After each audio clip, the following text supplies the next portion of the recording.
నేను బాధపడుతున్నానా నేను చేసిన దానికి? హే బిడ్డ, నీకు నువ్వు నాకు చెప్పింది గుర్తుందే, నువ్వు ఎవరిలో అవ్వాలనుకోవని. అసలు ఎవడ్రా నువ్వు? ఏం చెయ్యాలనుకుంటున్నావు? నేనెవరిని కాదు, ఎవరిలా అవ్వాలనుకోవట్లేదు. గుర్తు తెచ్చుకో బిడ్డ, నువ్వు చెప్పింది తప్పు. నువ్వు నాలాగే హోకాగే అవ్వాలనుకుంటున్నావు. అది అయితే ఇప్పుడు నేను బాధపడుతున్నానా?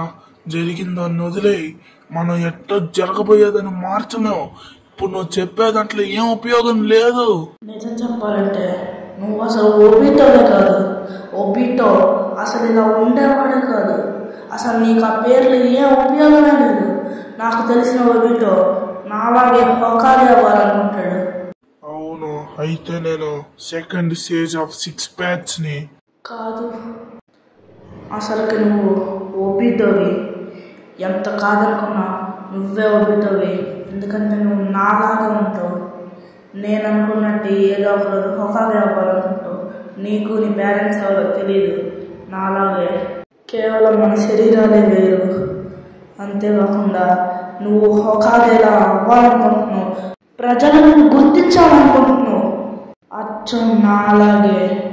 కానీ ఇప్పుడు నిన్ను నువ్వు ఒకసారి చూసుకో.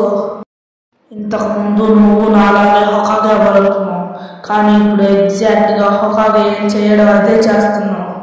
కాదు, నా పని హోకాగే పనికి ఏమాత్రం తీసిపోదు. నిజం చెప్పాలంటే నేనే దాంట్లో ఎక్కువ పని చేస్తున్నా.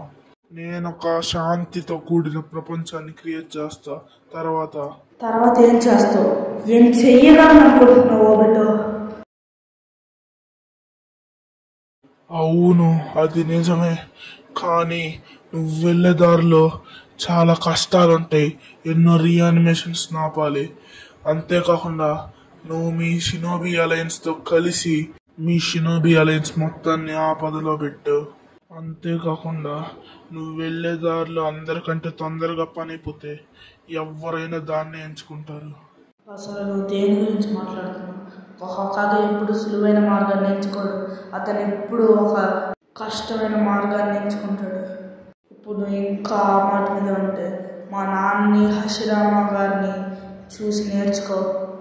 ఓబిటో ఎప్పుడు ఒక హోకాగే ముందుగా ఒక కష్టమైన మార్గాన్ని ఎంచుకుంటాడు. నీకు ఒకవేళ దాంట్లో నడవాలని లేకపోతే ఒక హోకాగే ఎప్పుడు ప్రతి ఒక్క మనిషి ముందు భయమే లేకుండా నడుస్తాడు.